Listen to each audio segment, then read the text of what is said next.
बच्चों शुभ प्रभातम। आज हम लोग अलंकार के बारे में अध्ययन करेंगे। अलंकार किसे कहते हैं? अलंकार किसे कहते हैं? अलम इति करोति, अर्थात अलंकृत करने वाले को,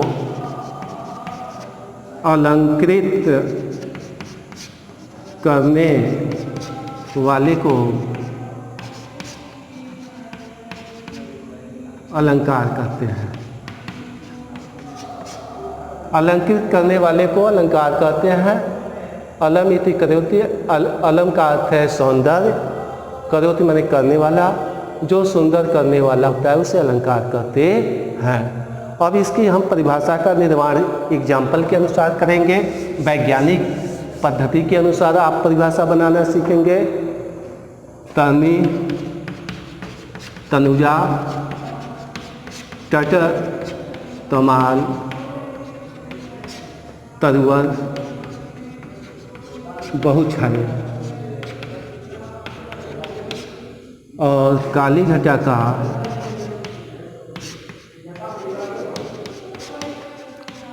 घमंड घटा, लघु नौका हंसनी से सुंदर। तीन एग्जाम्पल के माध्यम से हम अलंकार की परिभाषा बनाएंगे। इसमें त और द वर्ण एक से अधिक बार आया है। पहले एग्जाम्पल में त और द वर्ण और दूसरे में काली घटा का घमंड घटा। पहला घटा का अर्थ है बादल, दूसरे घटा का अर्थ है सम्मान कम होना, कम होना। यहाँ शब्द के माध्यम से सौंदर्य उत्पन्न हो रहा है। दूसरे में, तीसरे में लघु नौका हंसने से सुंदर। इस एग्जाम्पल में देखा जाए तो नौका उपमेय है, हंसनी उपमान है, सुंदर वाचक है, हंसनी सी वाचक है, सुंदर साधारण धर्म। क्या है बेटा? साधारण धर्म। छोटी नौका हंस के बच्चे के समान सुंदर लगती है। इसमें अर्थ के माध्यम से सौंदर्य उत्पन्न हो रहा है। किसके माध्यम से? अर्थ के माध्यम से। अब काव्य का परिभाषा बनाएंगे। जहाँ वर्ण, शब्द, अर्थ के द्वारा सौंदर्य उत्पन्न होता है उसे अलंकार कहते हैं। आप एग्जाम्पल्स के माध्यम से परिभाषा बनाना सीख गए कि वर्ण, शब्द, अर्थ के द्वारा सौंदर्य उत्पन्न होता है उसे अलंकार कहते हैं। दंडी कहते हैं कि काव्य की शोभा बढ़ाने वाले तत्व को अलंकार कहते हैं। तत्व क्या है? वर्ण है, शब्द है, अर्थ है।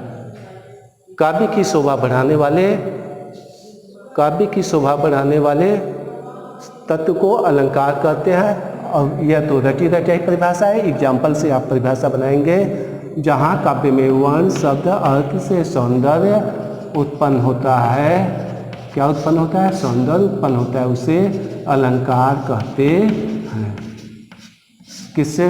यहाँ वर्ण से सौंदर्य उत्पन्न हुआ, यहाँ शब्द से सौंदर्य उत्पन्न हुआ और इसमें अर्थ के माध्यम से सौंदर्य उत्पन्न हुआ। यह अलंकार की परिभाषा हुई। अलंकार कितने प्रकार के हैं? शब्दालंकार, अलंकार, अर्थालंकार।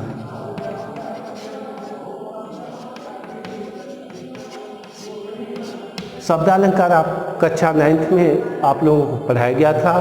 अनुप्रास, यमक और श्लेष। अर्थालंकार का आज हम लोग अध्ययन करेंगे। अर्थालंकार में उसमें 3 भेद आप पढ़ेंगे। रूपक, उपमा, उत्प्रेक्षा।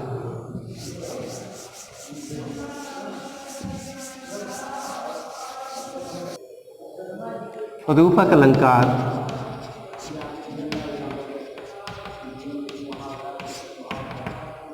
बच्चों उदाहरण है चरण कमल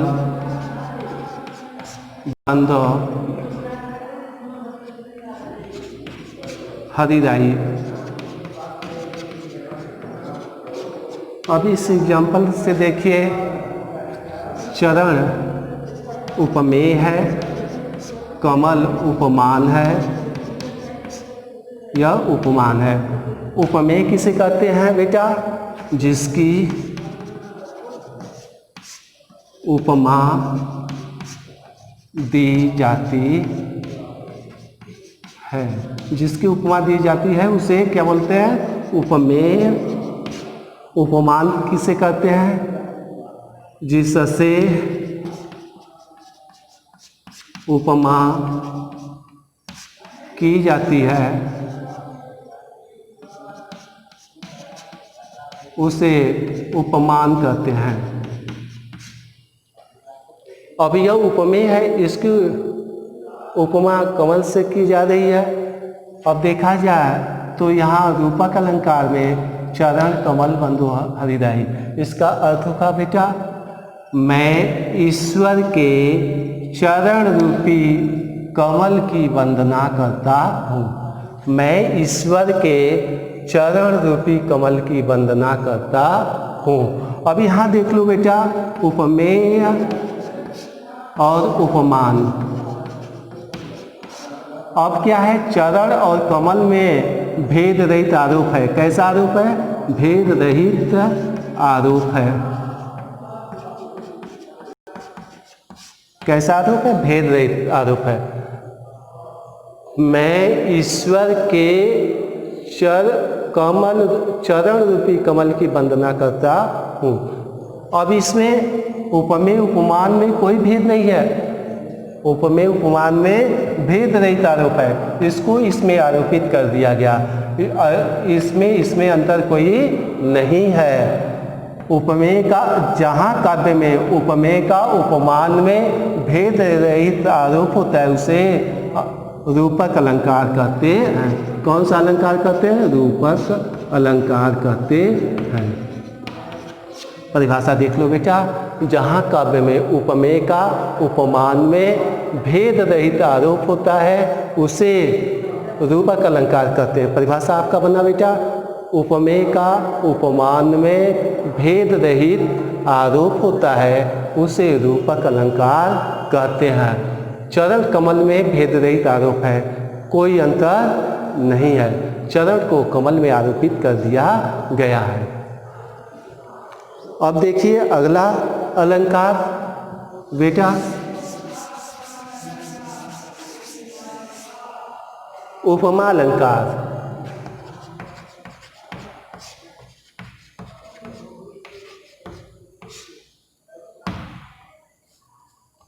कौन सा अलंकार? उपमा। अब उपमा अलंकार का अध्ययन करेंगे। पीपल, पात, सरिस, मन, डोला। यह एक एग्जाम्पल हो गया। दूसरा एग्जाम्पल, हरि चरण कोमल, हरि चरण कोमल कमल, कमल से। हरि चरण कोमल कमल से। पीपल, पात, सरिस, मंडोला। और पीपल का पत्ता है, यहाँ उपमेय है। पीपल का पत्ता उपमान है, यहाँ उपमेय आपका मन है। उपमेय मन है, सरिस वाचक है बेटा, साधारण धर्म है, धर्म। अब यहाँ देखिए अर्थ होगा, मेरा मन पीपल के पत्ते के समान डोल रहा है। यहाँ अर्थ के माध्यम से यहाँ मन की तुलना पीपल के पत्ते से की जा रही है। अब यहाँ देखो, हरि चरण कोमल कमल से। अब चरण क्या है? उपमेय है। कोमल क्या है? वाह, साधारण धर्म है। कमल क्या है? उपमान है। से वाचक है।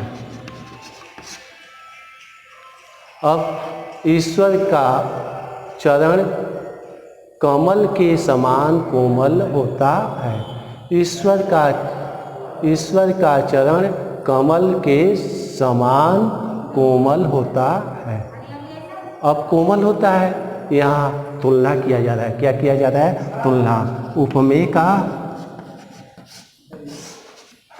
उपमान। अब उपमेय उपमान है, यहाँ तुलना किया जाता है। क्या किया जा रहा है? तुलना या समानता। किसकी समानता की जा रही है? मन की समानता, पीपल के पत्ते से। चरण की समानता, तुलना किससे की जा रही? कमल से। इसलिए बेटा परिभाषा होगा, जहाँ काव्य में उपमेय का उपमान से तुलना या समानता की जाती है उसे उपमा अलंकार कहते हैं। परिभाषा क्या बना? जहाँ काव्य में उपमेय का उपमान से तुलना की जाती है उसे उपमा अलंकार कहते हैं। यह उपमा अलंकार की परिभाषा हुआ बेटा। अब एक और अलंकार आपके सिलेबस में है, उसको भी पढ़ लीजिए। उत्प्रेक्षा अलंकार एक और अलंकार है आपके लिए, उत्प्रेक्षा अलंकार।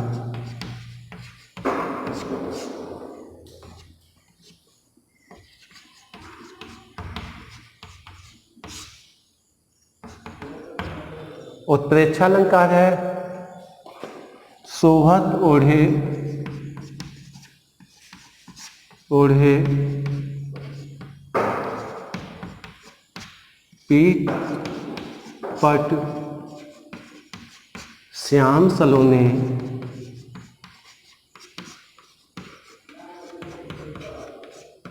गात। गात माने शरीर होता है। मानो नील मणि शैल पर आतप पर प्रभात।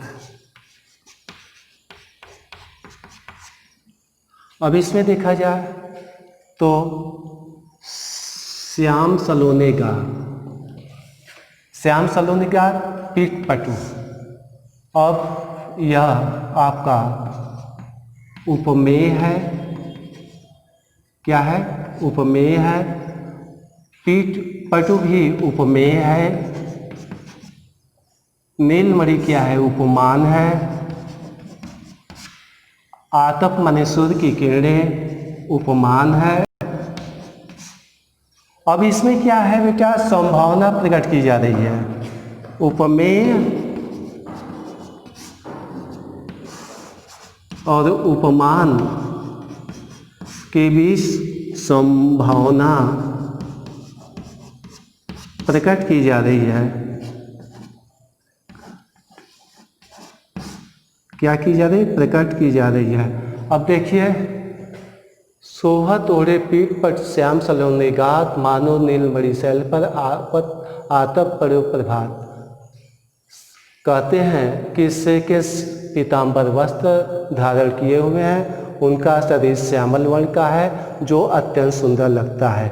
मानो ऐसा प्रतीत हो रहा है, मानो ऐसा प्रतीत हो रहा है कि नीलमणि पर्वत पर सूर्य की प्रातःकालीन किरणें पड़ रही हैं जो अत्यंत सुंदर लग रही है। सेकेंड श्याम सलोनी गार सेकेंड श्यामल वर्ण के हैं, वह पीताम्बर वस्त्र धारण किए हैं जो अत्यंत सुंदर लगते हैं। मानो ऐसा प्रतीत हो रहा है कि नीलमणि पर्वत पर सूर्य की प्रातःकालीन सुनहली किरणें पड़ रही है। अब सेकेंड्स के श्यामल शरीर की संभावना नीलमणि पर्वत में, और पीताम्बर की संभावना सूर्य की सुनहली किरणों में पड़ रही है। इस आधार से यह उपमेय है, यह उपमेय है। उपमेय की संभावना सेकेंड्स के शरीर के उपमेय की संभावना उपमान नीलमणि पर्वत पर पड़ रही है। पीताम्बर वस्त्र की संभावना सूर्य की सुनहली किरणों पर पड़ रही है। बच्चों, परिभाषा इस प्रकार बनेगा, जहाँ काव्य में उपमेय का उपमान में संभावना प्रकट की जाती है उसे उत्प्रेक्षा अलंकार कहते हैं। कौन सा अलंकार कहते हैं? उत्प्रेक्षा अलंकार कहते हैं। जहाँ काव्य में उपमेय का उपमान में संभावना प्रकट की जाती है उसे उत्प्रेक्षा अलंकार कहते हैं। सेकेंड्स के शरीर की संभावना नीलमणि पर्वत में और पीताम्बर वस्त्र की संभावना सूर्य की सुनहली किरणों में की जा रही है।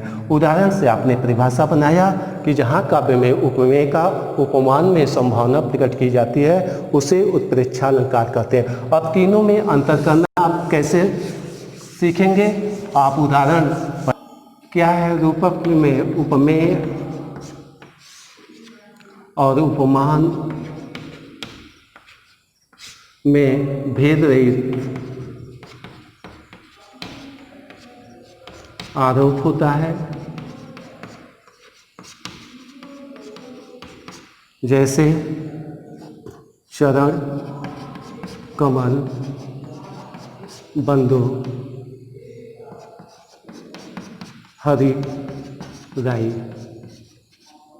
अब यहाँ चरण उपमेय है, कमल उपमान है, और मैं ईश्वर के कमल रूपी चरणों की वंदना करता हूँ। इसमें भेद रहित आरोप है, कोई अंतर नहीं है। और रूपक की परिभाषा होगा, जहाँ उपमेय का उपमान में भेद रहित आरोप होता है उसे रूपक। उपमा का क्या होगा कि परिभाषा, पीपल, पार, सरिस, मन, डोला। अब इसमें क्या है? उपमेय आपका मन है, उपमान पीपल का पत्ता है। अब इसमें मेरा मन पीपल के पत्ते के समान डोल रहा है। यहाँ तुलना किया जा रहा है बेटा, उपमेय का क्या किया जा रहा है? तुलना उपमान से। अब उत्प्रेक्षा में है, फूले, कांस, जनु, वर्षा, ऋतु, आई बुढ़ाई।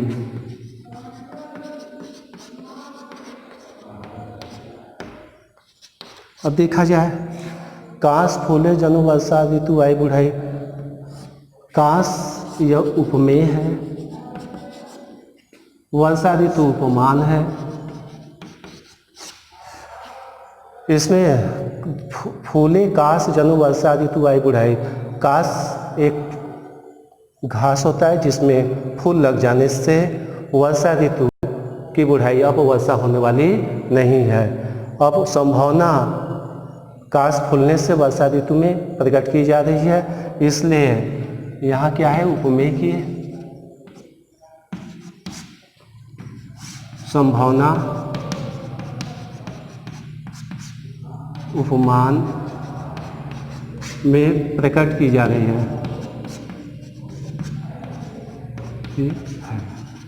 अब कभी कभी आपको एग्जाम्पल दे देता है, तो जब आप एग्जाम्पल से परिभाषा बनाना सीख गए तो अंतर निकालना आप सीख जाएंगे। बच्चों, आपको यह वीडियो देववाणी इंटर कॉलेज यूट्यूब पर आपको उपलब्ध रहेगा, और उस वीडियो को आप देववाणी यूट्यूब को सब्सक्राइब करेंगे। लेटेस्ट वीडियो, नया वीडियो आपके यूट्यूब पर आ जाएगा, और सब्सक्राइब करना न भूलिएगा। और इस प्रकार आपको अलंकार पढ़ाया गया है, पढ़कर समझकर नोट्स बना लीजिएगा। किसी प्रकार की समस्या होगी आप कॉन्टैक्ट के माध्यम से अपनी समस्या को हल करने का प्रयास कीजिएगा। धन्यवाद।